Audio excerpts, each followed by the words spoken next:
ये आज का जो टॉपिक है कॉपरेशन पर आधारित है।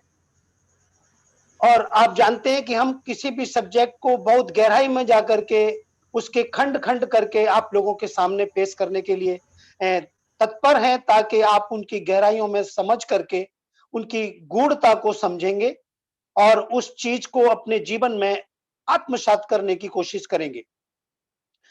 सहकारियों, आप अच्छी तरह जानते हैं कि जो सहकारिता है या जो कॉपरेशन जिसको इंग्लिश में कहते हैं, ये कॉपरेशन हमारे since birth of the humanity, हमारी इस मानवता का जब से जन्म हुआ है, शायद कॉपरेशन तब से जिंदा है। और ये कॉपरेशन अलग अलग रूपों में हमारे साथ जीवन में चलती रही है और इसका इतिहास उतना ही पुराना है जितना कि मानव सभ्यता का है। तो इस कॉपरेशन को आज के जमाने में क्या इसकी मतलब जरूरत है, ये क्यों हमारे बहुजन समाज में से नदारद हो गई, या हम क्यों इसमें कहीं ना कहीं कमतर रहे, उसके तहत ये हम कॉपरेशन शुरू करने जा रहे हैं। तो पहला ही सवाल है इसमें, why are we non capable, non competent to digest cooperation and cooperative skills? ऐसे कौन से कारण रहे हैं जिनके वजह से हम कॉपरेशन या कॉपरेटिव स्किल जो है ना, इसको डाइजेस्ट करने में अनकॉम्पिटेंट रहे या कैपेबल नहीं रहे हैं? तो सहकारियों, ये जानने के लिए सबसे पहले आपको मैं कॉपरेशन का एक डेफिनेशन बता दूं, ताकि को आगे बढ़ने से पहले जब वो कॉपरेशन की जो डेफिनेशन अगर आपके दिमाग में होगी तो मेरी बातों को समझने में थोड़ी सी आपको आसानी होगी। मैं कॉपरेशन की डेफिनेशन दोस्तों मैं आपके सामने बताने जा रहा हूं। पहले आप उसको चाहें तो कोई नोट कर लें, अगर नहीं है तो आप ऐसे भी समझ सकते हैं, क्योंकि कई बार आपके सामने ये पहले भी डिस्कस हो चुकी है और आप लोग इससे वेल बर्स्ड हैं। तो इंटरनेशनल कोऑपरेटिव अलायंस ने ये जो 1995 में एक सर्वमान्य डेफिनेशन दी थी, उस डेफिनेशन को मैं आपके सामने पढ़ना चाह रहा हूं। Cooperative is an autonomous association of persons united voluntarily to meet their common economic, social and cultural needs and aspirations. Needs and aspiration through a jointly owned and democratically controlled enterprises. इसको मैं अब आपके सामने हिंदी में एक बार पढ़ के सुनाता हूं। सहकारिता स्वेच्छा से एकत्रित हुए लोगों का एक स्वायत्त समूह है, जिसमें संयुक्त स्वामित्व एवं लोकतांत्रिक रूप से नियंत्रित उद्यम के माध्यम से अपनी आम आर्थिक, सामाजिक एवं सांस्कृतिक जरूरतों एवं आकांक्षाओं को पूरा किया जाता है। बिल्कुल क्लियर है कि इसमें एक आदमी के कॉमन इंटरेस्ट होते हैं और वो इकोनॉमिक, सोशल और कल्चरल तीनों से संबंधित होते हैं। आर्थिक, सामाजिक और सांस्कृतिक जरूरतें होती हैं, ये उसका कॉमन इंटरेस्ट होता है। और एक डेमोक्रेटिकली कंट्रोल्ड एक एंटरप्राइजेज है, मतलब जो लोकतंत्र तरीके पर काम करता है, और जॉइंटली ओन्ड मतलब संयुक्त रूप से, और स्वायत्त शासी, ऑटोनोमस एंटरप्राइजेस का मतलब स्वायत्त शासी समूह है। और उन लोगों का जो स्वेच्छा से अपने आप से इकट्ठे हुए हैं, यानी अपने आप से, अपनी स्वेच्छा से शुरू, मतलब उन्होंने शुरू किया है और अपने ही द्वारा गवर्न भी है, वो ऑटोनोमस बॉडी है, स्वायत्त शासी है, यानी अपने द्वारा ही उसका मैनेजमेंट, उसको चलाने का सारा कुछ जिम्मा स्वयं अपने लोगों के ऊपर ही होता है, यानी मेंबर्स के ऊपर ही होता है। तो इसमें जो इंपॉर्टेंट बात यह है कि पहले तो एक समूह है ये, और इसमें जो समूह के मेंबर हैं वो स्वेच्छा से इकट्ठे होते हैं, और वो एक लोकतांत्रिक पद्धति के ऊपर संयुक्त रूप से एक स्वायत्त शासी, यानी स्वयं के कंट्रोल द्वारा ही वो अपना उसको कंट्रोल करते हैं। और किसके लिए कंट्रोल करते हैं? कि अपनी आर्थिक, सामाजिक और सांस्कृतिक जरूरतों और आकांक्षाओं को पूरा करने के लिए।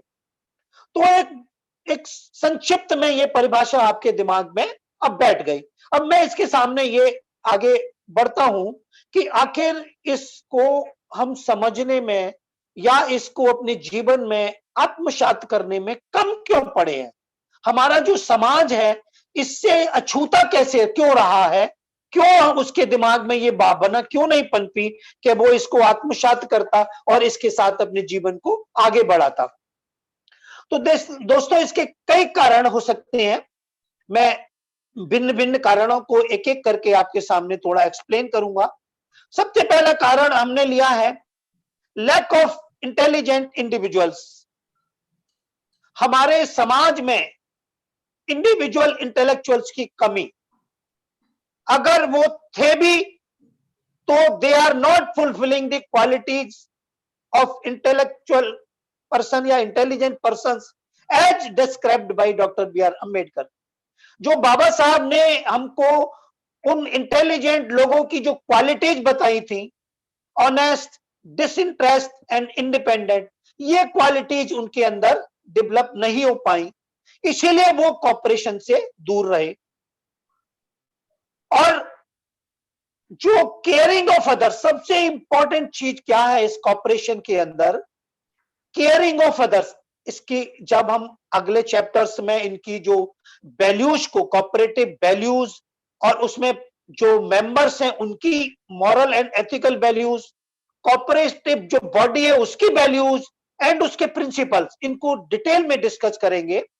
लेकिन मैं यहां संक्षिप्त में आपको यह बताना चाहता हूं कि उन मॉरल एंड एथिकल वैल्यूज में केयरिंग ऑफ अदर्स जो था मोस्ट इंपॉर्टेंट एक वो है, उद्देश्य है इसका कॉर्पोरेशन का, केयरिंग ऑफ अदर्स, दूसरों के भले के लिए कार्य करना, सबका मंगल होए, सबका मंगल, ऐसा काम करना जो जिसमें सबसे ज्यादा लोगों का मंगल होता हो, वो काम, केयरिंग ऑफ अदर्स, यानी दूसरों के भले की भावना इसके अंदर बहुत ज्यादा निहित थी। लेकिन ये जो केयरिंग ऑफ अदर्स की भावना का लोप हो जाना, और ये इस भावना का लोप हो जाने के पीछे बहुत बड़ा षड्यंत्र, बहुत बड़ा कारण है। इस कारण को मैं आगे थोड़ा सा डिफाइन करूंगा, लेकिन इससे पहले मैं इसी केयरिंग ऑफ अदर्स को थोड़ा आगे चलाता हूं कि इसमें क्या हुआ। केयरिंग ऑफ अदर्स नदारद होने से हमारे इंटेलेक्चुअल्स लोगों में से जो आइडलनेस अगेंस्ट सोसाइटी, जो समाज के प्रति उदासीनता, जो समाज के प्रति जो निष्क्रियता की भावना, की मतलब केयरिंग ऑफ अदर्स है ही नहीं, हमें अपने समाज की परवाह ही नहीं है, जो उदासीनता की भावना, इससे हमारी जो कॉर्पोरेशन की भावना को भी झटका लगता है, या हमारे कॉर्पोरेशन की भावना जो है थोड़ी सी कमजोर पड़ती है। दूसरा बात कि हमारे जो भी लोग, जो भी शुभचिंतक हैं, अगर वो शुभचिंतक कैसे हो भी जाते हैं तो क्या होता है कि दे आर नॉन ऑप्टिमिस्ट या पेसिमिस्ट है। वो लोग निराशावादी, उनके अंदर जो है ना एक निराशावाद, वो ऑप्टिमिस्ट नहीं रहे, वो आशावादी नहीं है, वो अपने कर्तव्यों के प्रति, अपनी सोच के प्रति या अपने समाज के वेलफेयर के प्रति आशावादी नहीं रहे, उनमें कहीं ना कहीं निराशा पनप गई है, जिसकी वजह से क्या है, वो फ्रस्ट्रेशन के शिकार हो जाते हैं। और फ्रस्ट्रेशन का शिकार होना केयरिंग ऑफ अदर्स की भावना को तहस नहस कर देता है, यानी कॉर्पोरेशन पैदा ही नहीं होने देता। इसके अलावा भी और हमारे जो इंडिविजुअल इंटेलेक्चुअल्स हैं या समाज के जो कर्ता धर्ता, समाज के जो नुमाइंदे हैं, जिनसे हम उम्मीद करते हैं कि इनके बीच में कॉर्पोरेशन होती, तो हम सभी के बीच में कॉर्पोरेशन होती, तो जो हमारा जो इंटेलिजेंट वर्ग है या इंटेलिजेंट क्लास है, उसके अंदर एक बहुत बड़ी बीमारी, दो बीमारियां उनके अंदर लग गई, एक तो कॉम्प्लासेंसी और दूसरा इंटेलेक्चुअल ट्रैप। ये जो कॉम्प्लासेंसी है, जो अल्प संतुष्टि है, छोटी सी चीज पता हो जाए तो समझता है कि मैंने तो बाबा साहब का पूरा लिटरेचर पढ़ लिया, बाबा साहब के बारे में दो शब्द जान ले तो वो समझता है कि मैंने तो बाबा साहब को पूरा अध्ययन कर लिया, मैं बहुत बड़ा ज्ञाता हूं। ये जो कॉम्प्लासेंसी है, अल्प संतुष्टि की जो भावना, इसने हमारी कॉर्पोरेशन का बहुत नुकसान किया है।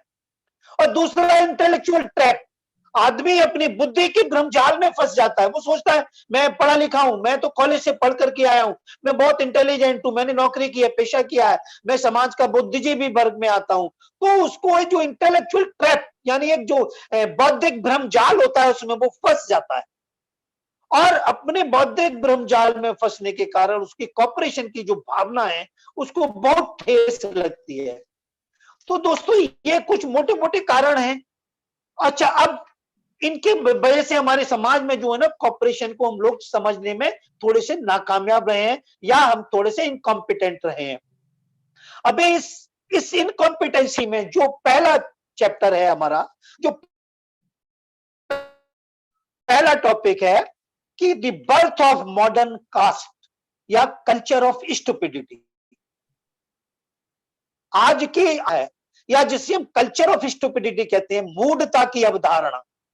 या इसको मैं अगर आप डिक्शनरी में कभी देखेंगे तो वो लोग इसको एक ऐसे शब्द से डिनोट कर रहे हैं आजकल स्टुपिडिटी को, किम कर्तव्य विमूढ़, किम कर्तव्य विमूढ़ की स्थिति, यानी learning, thinking, understanding, driving and thriving सबकी कमतरता, ये सारी चीजों की कमतरता मिला के जो बनता है stage, that is called stupidity.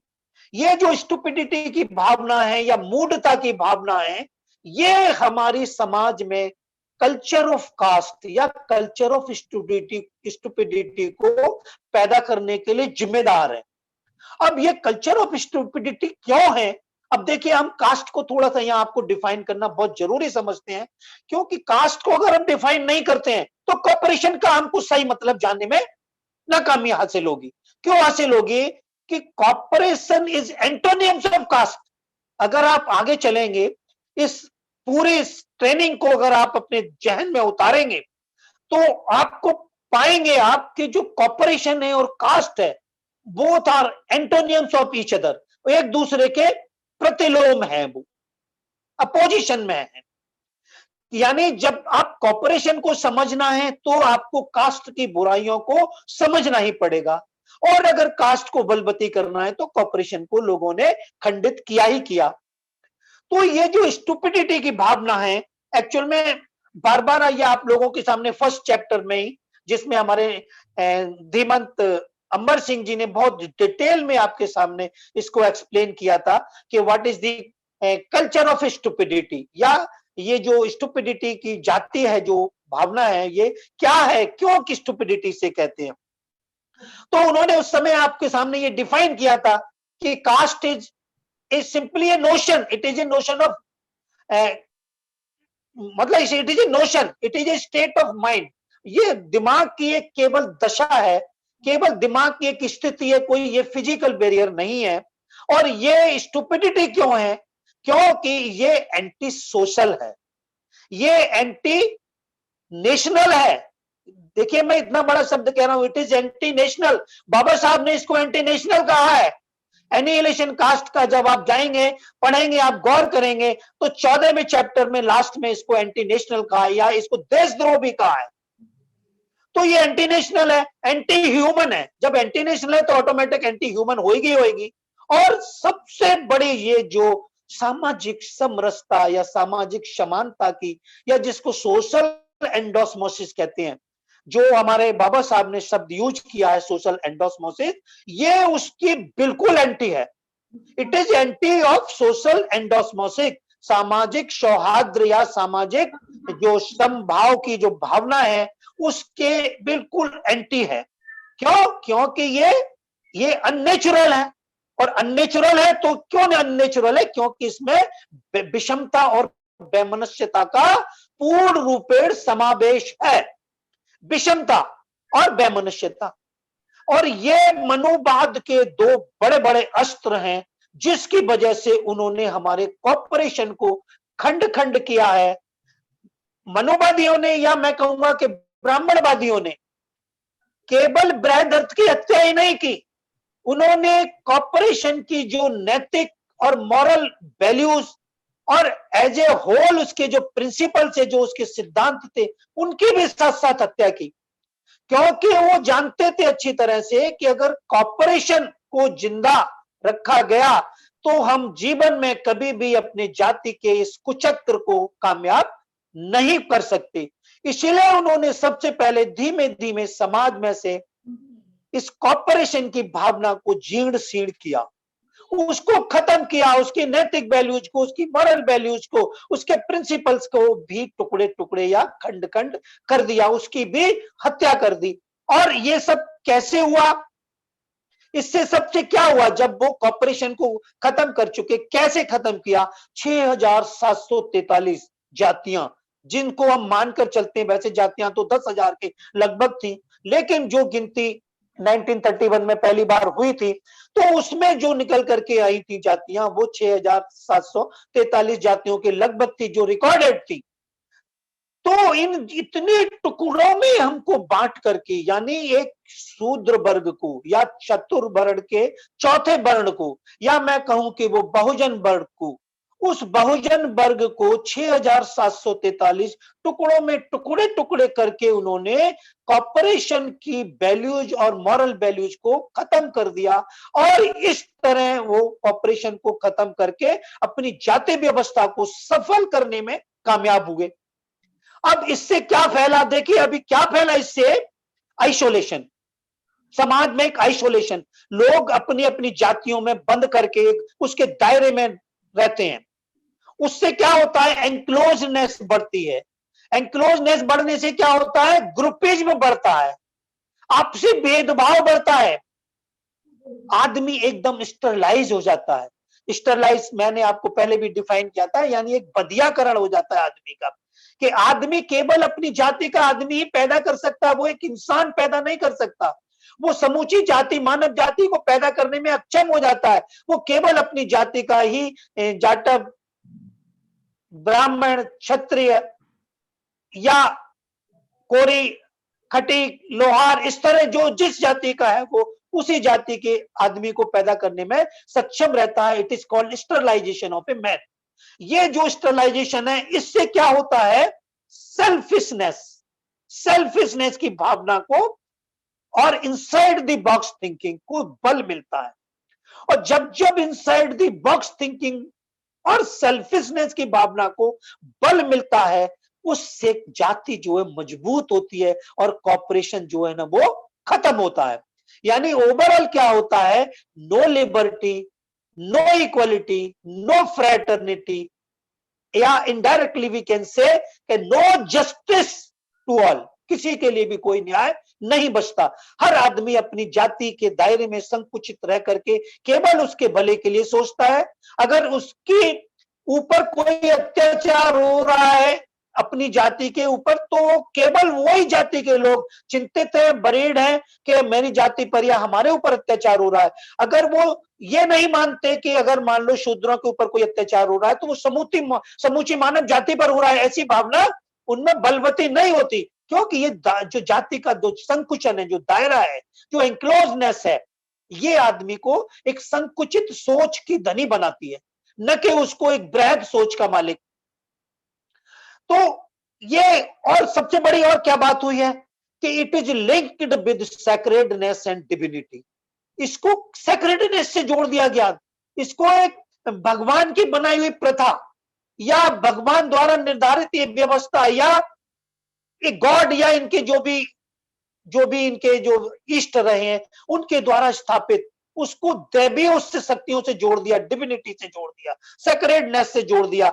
इससे क्या हुआ? आदमी लॉ ऑफ इमिटेशन का शिकार हो गया, आदमी अंधानुकरण का शिकार हो गया, अंधानुसरण का शिकार हो गया, अंधविश्वास का शिकार हो गया, पाखंड का शिकार हो गया। और धीमे धीमे धीमे धीमे कॉर्पोरेशन जो है वो जीर्ण शीर्ण होती चली गई और ये मनुस्मृति की भावना जो है ना वो बलवती होती गई। दोस्तों यहां पर मैं मनुस्मृति को भी एक दो लाइन में आपको डिफाइन कर देता हूं, जैसा कि हमारे MKSOT ने उसकी एक डेफिनेशन बनाई है। ये धीमंत PR अंबेडकर जी की बहुत बड़ी देन हम लोगों के लिए है कि उन्होंने मनुस्मृति को डिफाइन किया है। Manusmriti is a worst project. क्यों? कैसा वर्स्ट प्रोजेक्ट है? To convert majority thinking people into unthinking majority people's.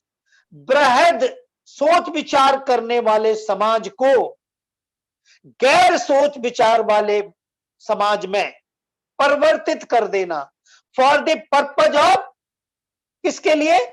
Slavery, या to perpetuate slavery culture for a long time, बहुत लंबे समय तक उन्हें गुलाम बनाए रखने की जो प्रथा है वो ही हमारी मनुस्मृति है। इसमें सोच विचार वाले बृहद समाज को गैर सोच विचार वाला समाज बनाकर उसे सदियों सदियों के लिए गुलाम बनाने की जो व्यवस्था की गई, यही मनुस्मृति है।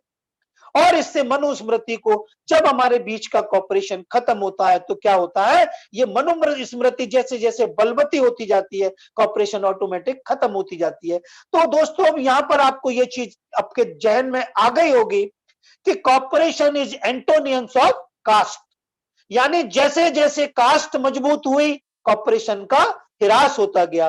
और मॉडर्न एज में आप समझ रहे हो कि कास्ट का जो कंसेप्ट है कितना बलवती है।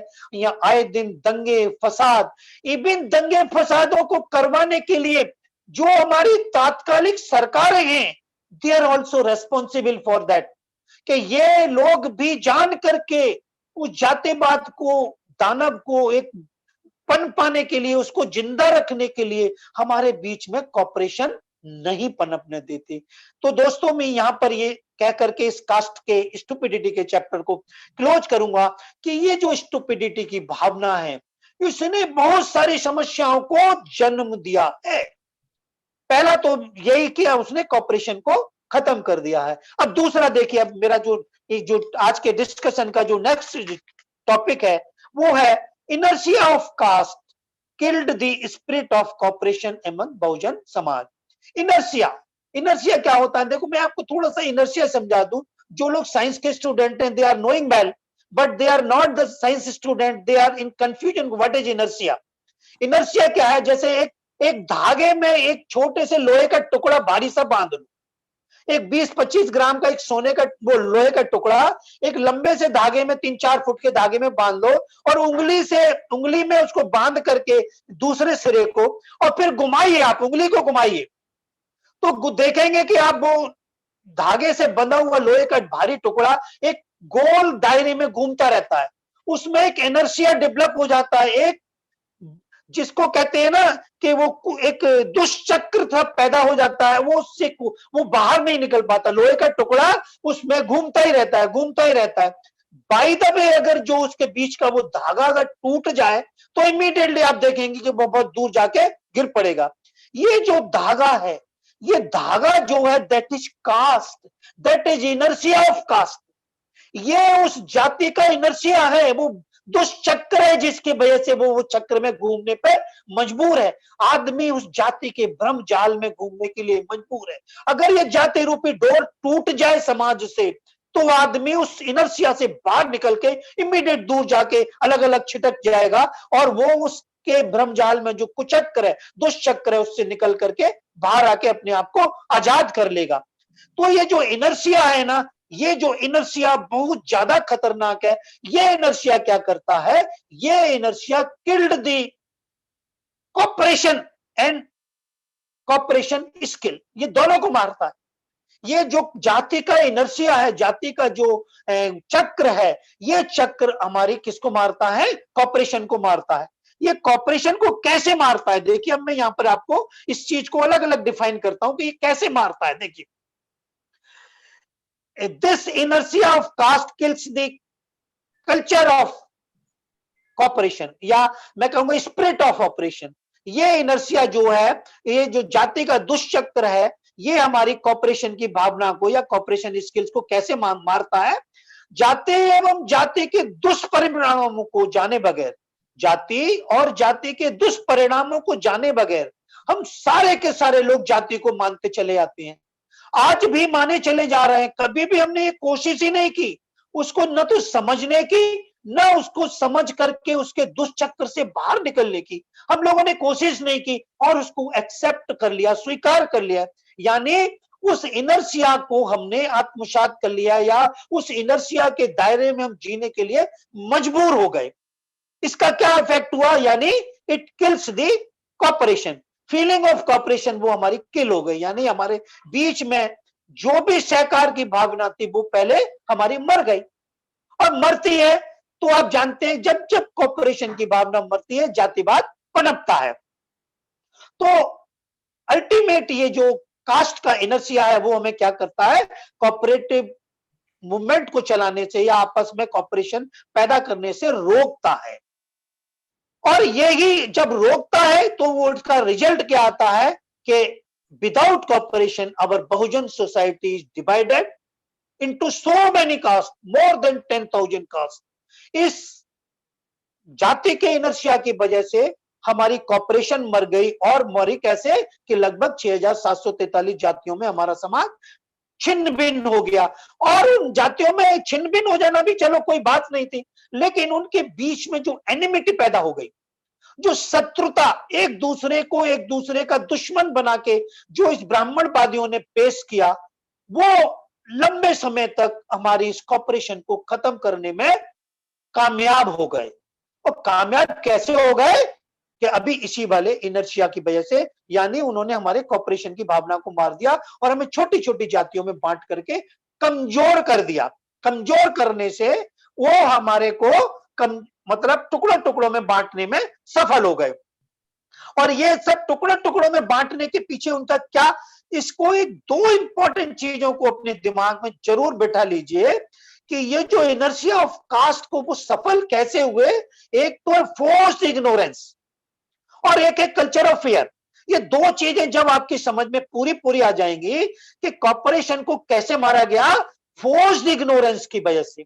यानी पहले उन्होंने सबसे पहले हमसे सुरक्षा का अधिकार छीन लिया, क्योंकि हम लोग ज्यादा थे संख्या में, वो लोग कम थे, लेकिन हम ज्यादा लोगों को सबसे पहले हथियारों का हमसे या आत्म सुरक्षा का जो अधिकार था उन्होंने प्रिवेंट कर दिया। प्रिवेंट करके कानूनी रूप से मना करके हमसे हमें हथियार न उठाने की हिदायत दे दी। दूसरा उन्होंने क्या किया कि एजुकेशन को हमारे से डिनाइल कर दिया, और ये एजुकेशन को डिनाइल करना कहा था, दैट इज फोर्स्ड इग्नोरेंस। जबरदस्ती अज्ञानता हमारे सिर पे लाद दी। और इसको लादने में उन्होंने किन चीजों का प्रयोग किया, that is the culture of fear. कुछ लोग तो जो स्वेच्छा से थे वो इनकी चीज को मान गए और उन्होंने अडॉप्ट कर ली, जैसे ओबीसी हैं।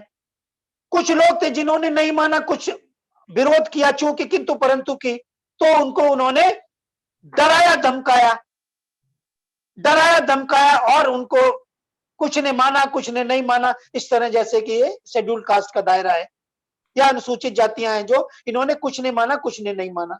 और कुछ लोग जिन्होंने इसको एकदम डिनाई कर दिया, तो उनके लिए इन्होंने क्या पनिशमेंट किया, उनको कहीं कहीं तो जान से मारने की धमकी, देश निकाला, उनको समाज से निकाल के बाहर करना, उनका सोशल बाइकआउट कर दिया हमेशा के लिए। तो ये कल्चर ऑफ फियर को इन्होंने तीन तरीके से लागू किया। एक तो स्वेच्छा से जो लोग हो गए, फिर उनको बहिष्कृत किया गया और उनके लिए दंड की व्यवस्था की गई। तो ये जो कल्चर ऑफ फियर था ये किया गया, इसकी वजह से हमारी कॉपरेशन की भावना टूट गई। हम कॉपरेटिव मूवमेंट को सफल करने में अगर सक्षम होते चले आ रहे थे, लेकिन मनुवादी या ब्राह्मणवादी लोग जानते थे कि जब तक इनके बीच में ये कॉपरेशन रहेगा, ये हमारे षड्यंत्र को सफल बनाने में कामयाब नहीं होने देंगे। इसलिए इनको डरा धमका करके किसी भी तरह इनके बीच की कॉपरेशन को टुकड़ों टुकड़ों में तोड़ करके खत्म कर दूं। तो दोस्तों इसके पीछे एक बड़ा रीजन और भी था कॉपरेशन को तोड़ने का। देखिए वो लोग जो अरे लोग थे, या जो जिन्हें आप ब्राह्मणवादी कहते हैं, बाहर से आए थे, ये इन्वेडर, मतलब एक तरह के हम तो ये कहेंगे आक्रांता, आक्रांता थे। ये लोग आक्रमणकारी थे, हमारे समाज को येन केन प्रकार तोड़ के डरा के धमका के हमारे ऊपर उन्होंने सत्ता हासिल की। और सत्ता हासिल करने के पीछे क्या कारण था, प्राकृतिक संसाधनों पर अपना एकाधिकार करना, अपने वर्ग का या अपने ब्राह्मणवादी वर्ग का देश के समस्त प्राकृतिक संसाधनों पर एकाधिकार करना। इस एकाधिकार के करने के लिए इस बहुजन जो बहुत संख्या में थे या मूल निवासी जो यहाँ के ज्यादा संख्या में थे, इनको अधिकारों से वंचित करके ही वो अपने अधिकारों को बढ़ावा दे सकते थे। इसीलिए उन्होंने राइट टू प्रॉपर्टी वो भी देखो छीन लिया, संपत्ति का अधिकार भी छुड़ा लिया। इस तरह उन्होंने हमारी सुरक्षा, शिक्षा और संपत्ति तीनों के अधिकारों से हमको वंचित कर दिया। ये जो सारे के सारे ये कारण रहे, ये हमारे बीच में जो ये जो कल्चर ऑफ स्टुपिडिटी को मजबूत करने की रहे, या इस कास्ट के जो इनर्शिया है इसको मजबूत करने में वो लोग कामयाब रहे। और इसके पीछे एक सबसे बड़ा हमारे समाज में क्या कारण हुआ, बहुजनों में, आज के मॉडर्न युग में, पहले तो उन्होंने हमारी डिग्निफाइड सोसाइटी को बनने ही नहीं दिया, लेकिन कुछ लोग ऐसे थे कि जिनको हम डिग्निफाइड क्लास में कन्वर्ट करने की कोशिश कर सकते थे। तो उन्होंने क्या किया, उन हमारे जो डिग्निफाइड लोग थे उनमें शुरू ही सैक्रिफाइस की भावना नहीं पैदा हुई, उनमें केयरिंग ऑफ अदर्स पैदा ही नहीं हुआ, जिसकी वजह से क्या है, हमारी किल जो कॉपरेशन की जो भावना थी दैट वाज किल्ड, वो मर गई हमारी कॉपरेशन की भावना, और हमारा अल्टीमेट जो कोऑपरेटिव मूवमेंट था धीमे धीमे खत्म होता गया और जातिवाद पनपता गया। अब दोस्तों ये तीसरा मेरा जो टॉपिक है ये है lack of scope of common purpose and hence common possession in current structure of the society. आधुनिक समाज के जो सिस्टम है या जो हमारी स्ट्रक्चर है, समाज की जो ढांचागत व्यवस्था है, हमारे समाज का जो ढांचा है, इसमें जो कॉमन पोजेशन और कॉमन शेयरिंग या ये जो कॉमन पर्पज की भावना नहीं पैदा होने दी। आप देखते हैं कि जब मैंने आपको शुरुआत में कॉपरेशन की जो परिभाषा बोली है उसमें मैंने बोला है ना कि एक cooperative is an autonomous association of the persons है, वो काय के लिए बनाई गई है, मतलब वॉलंटरली जो इकट्ठे होकर के united voluntarily to meet their common economic social and cultural needs and aspiration, हमारे आर्थिक सामाजिक और सांस्कृतिक जरूरतों और आकांक्षाओं को पूरा करने के लिए, दैट इज कॉमन इंटरेस्ट। तो जो कॉमन इंटरेस्ट है that is our common purpose. Purpose क्या है हमारा, हम एक दूसरे से अपना भला करना, यानी जो कॉमन इंटरेस्ट है that is our common purpose. और ये कॉर्पोरेशन के न होने से वो जो कॉमन पर्पज है that is unable to convert into common possession. जो कॉमन पर्पज है वो कॉमन पोजेशन में नहीं कन्वर्ट हो पाता। कैसे नहीं हो पाता कि देखिए, जो कॉमन जब इंटरेस्ट होता है, और अगर हम एक आइडियल समाज में रहते हैं, जहां पर आइडियल समाज में क्या होता है, जहां पर कॉमन इंटरेस्ट को थ्रू मतलब कम्युनिकेशन, फ्री कम्युनिकेशन के, जब हम फ्री जो कम्युनिकेशन होता है उसके माध्यम से हम एक दूसरे को उसको कॉमन पोजीशन में कन्वर्ट कराने की कोशिश करते हैं। कॉमन जो इंटरेस्ट है, कॉमन पर्पजेज है, उनको आपस में एक दूसरे से फ्री कम्युनिकेशन के तहत वो हमें बताता है दूसरा आदमी, दूसरा हम उसकी बात हम सुनते हैं, और इस तरह जो हमारे इंटरेस्ट है वो एक दूसरे में सामान्य हो जाते हैं और कॉमन उन पे सबका अधिकार हो जाता है, यानी कॉमन पोजीशन में हो जाता है। लेकिन जब कॉर्पोरेशन का अभाव होगा तो हम एक दूसरे से फ्री कम्युनिकेशन ही नहीं करेंगे, एक दूसरे से हम केयरिंग ऑफ अदर्स नहीं करेंगे। जब केयरिंग ऑफ अदर्स नहीं करेंगे तो हमारे इंटरेस्ट जो है ना वो भी कॉमन नहीं होंगे, यानी कॉमन पर्पज नहीं होगा। जब कॉमन पर्पज ही नहीं होगा तो हमारा कॉमन पोजीशन की बात ही नहीं आएगी, क्योंकि कॉमन पोजीशन तो तभी बनता है ना कि जब कॉमन इंटरेस्ट को आप कॉमन मतलब कम्युनिकेशन, फ्री कम्युनिकेशन के माध्यम से आप एक दूसरे के पर्पज को या इंटरेस्ट को आप कॉमन पोजीशन में कन्वर्ट कर लेते हैं। जब ये नहीं होता तो क्या होता है, इससे जो कॉर्पोरेशन की भावना जो है ना वो छीड़ हो जाती है। यानी जो कॉमन पोजीशन जब तक नहीं बनता तो हमारी कॉर्पोरेशन पनपती ही नहीं है। तो दोस्तों ये दो बहुत बड़े रीजन है, एक तो कॉमन इंटरेस्ट नहीं बन पाता, और जब कॉमन इंटरेस्ट नहीं बनता तो जब कॉमन पोजीशन भी नहीं बन पाता, और जब कॉमन पोजीशन नहीं बन पाता है तो दोस्तों को जब उसका कॉर्पोरेशन का प्रश्न ही पैदा नहीं होता। ब्राह्मणवादियों ने, मैं बार बार पहले भी हमेशा कहता आया हूं कि ब्राह्मणवादियों ने बृहद्रथ की हत्या करने के बाद केवल उस राजा की हत्या ही नहीं की, बल्कि उसकी राजा की जो व्यवस्था थी जिसमें कॉर्पोरेशन एक सर्वोपरि टूल्स की तरह, एक बहुत बड़ा हथियार की तरह समाज को जोड़े हुए था, वो उस टूल्स को भी उन्होंने खंड खंड कर दिया, और उसके साथ में उसके नैतिक और जो मॉरल मूल्य थे उनकी भी उन्होंने हत्या कर दी, और इस तरह समाज से धीमे धीमे कॉर्पोरेशन को बिल्कुल खत्म कर दिया। और इसके अलावा भी और एक बात क्या हुई, जब हम अलग अलग जातियों में विभक्त हो गए, तो जब अलग अलग जातियों में विभक्त हुए और एक दूसरे का दूसरे के प्रति एनिमिटी की भावना इन्होंने पैदा कर दी, तो जो एनिमिटी की भावना थी वो उसने ईगो क्लैश पैदा कर दिया। हर जाति के बीच में एक अहम और महत्वाकांक्षा कि मैं बड़ा हूं, मैं बड़ा हूं, मैं बड़ा हूं। हर आदमी एक दूसरे को एक दूसरे से बड़ा समझने की होड़ में लग गया। वो ये जो महत्वाकांक्षा थी, जो उनकी ईगो थी, आपस में जो अहमवाद जो बढ़ा, उसने भी हमारी कॉपरेशन को खंड खंड कर दिया। जैसे जैसे ईगो और महत्वाकांक्षा बढ़ती गई और कॉपरेशन समाप्त होता गया। और क्या होता गया? जातिवाद पनपता गया। तो ये जो जातिवाद का जो भयंकर भूत, भयंकर दानव, जिसको बाबा साहब ने इसको मॉन्स्टर बोला है, ये ऐसे ही नहीं पनपा। धीमे धीमे कॉपरेशन को खत्म किया गया और जातिवाद को पनपाया गया। हालांकि बाबा साहब ने जब अपने संविधान को लिखा, तो आप देखिए कि संविधान में उन्होंने स्टेट एंड माइनॉरिटी नाम का एक चैप्टर जो उन्होंने डाला, जो पहले उन्होंने उसको 17 मार्च 1947 को वो उस संविधान सभा में उसको डालने की कोशिश कर रहे थे, मतलब मनवाने की कोशिश कर रहे थे, लेकिन बीएन राव ने उसमें अड़ंगा अड़ा दिया।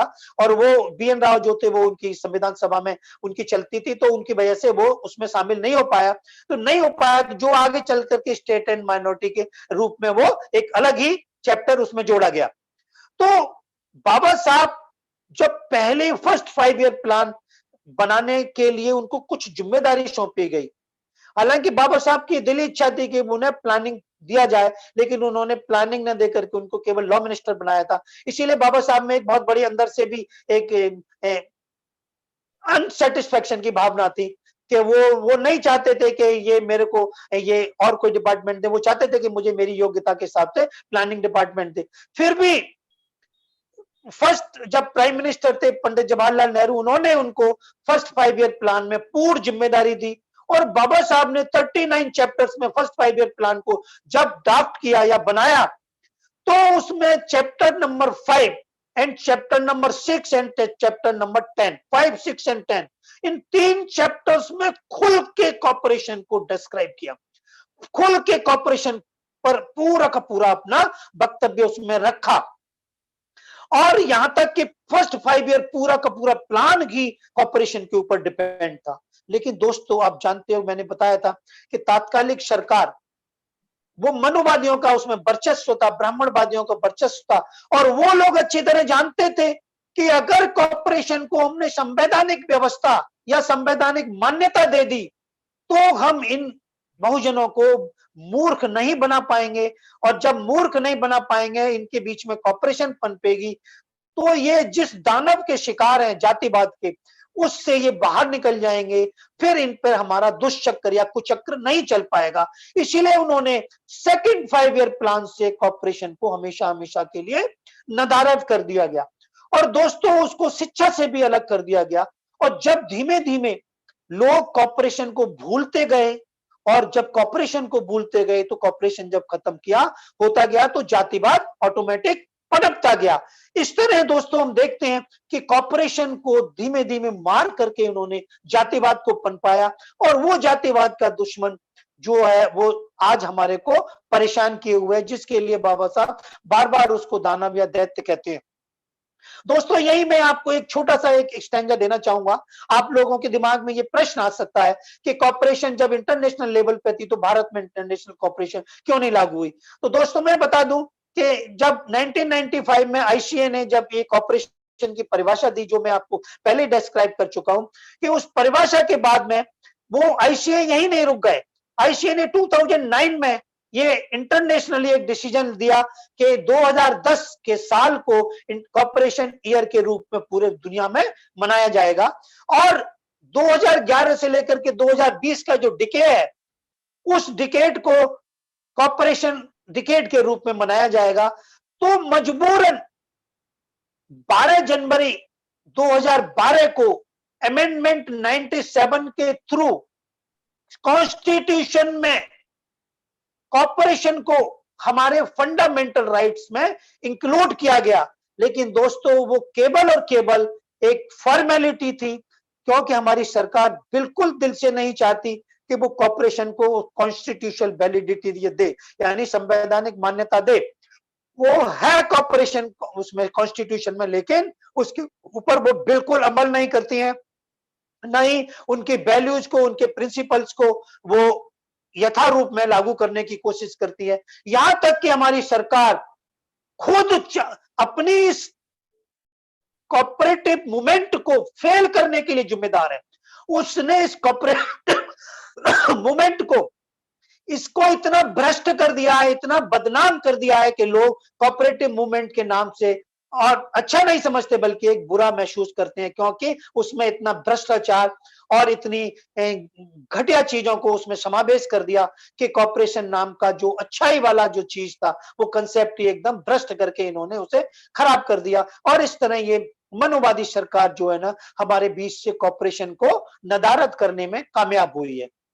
तो दोस्तों, मैं यहीं पर अपना इस वक्तव्य को खत्म करना चाहूंगा कि ये कॉपरेशन की भावना को अगर बलवती करना चाहते हैं तो दोस्तों आपस में कॉपरेशन बढ़ाना होगा और धीमे धीमे इस जाति के दानव को खत्म करना पड़ेगा। ध्यान रखो, कॉपरेशन की प्रगति आपके जाति की अवनति है और कॉपरेशन की मृत्यु आपके जातिवाद की जीवंतता है। अगर आप इस चीज को, इस कटु सत्य को समझ जाएंगे तो आप अब समस्त सहकारियों के बीच में एक बढ़िया इंटेलेक्चुअल, कोऑपरेटिव इंटेलेक्चुअल क्लास बनाने में कामयाब होंगे और कम से कम बहुजन समाज में कॉपरेशन को दोबारा जिंदा करने के लिए मैं तो कहूंगा कि आप पीबीएसपी मूवमेंट एक पायनियर मूवमेंट के रूप में, एक पायनियर संस्था के रूप में भारतवर्ष में प्रतिस्थापित करें कि पीबीएसपी को लोग कॉपरेशन का एक पर्यायवाची समझें और लोग इसको एक पायनियर इंस्टीट्यूशन की तरह पीबीएसपी को कॉपरेशन का जन्मदाता मान करके अपने जीवन में आत्मसात करें और इसका पूर्ण फायदा उठाएं। इन्हीं शब्दों के साथ जय भीम, जय भारत, जय संविधान। Priyanka, over to Priyanka.